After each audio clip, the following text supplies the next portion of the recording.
Hi Tesla fans, I'm Ellie with T Sportline, and boy am I excited to share with you today this beautiful P100D we just finished customizing. It came to us in factory silver paint, and while that's a pretty cool color, check this out. 3M Satin Battleship Gray, absolutely stunning. I mean, it is so cool to look at. And we also went ahead and left all the chrome trim, something we rarely ever do, right? We always talk about chrome delete. Well, not this time. I thought the chrome trim looks great with this satin battle color. And then, of course, we had to change the wheels. Our TS114 wheels went on. This really completed the look, and I'm sure you'll agree. Also, I have to share with you something on a personal note.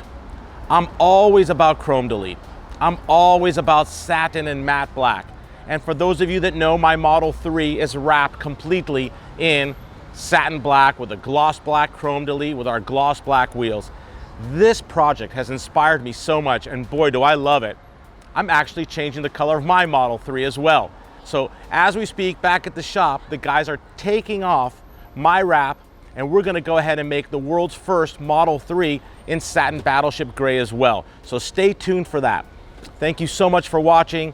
Please go ahead and subscribe to our YouTube channel for many more videos that we have coming your way.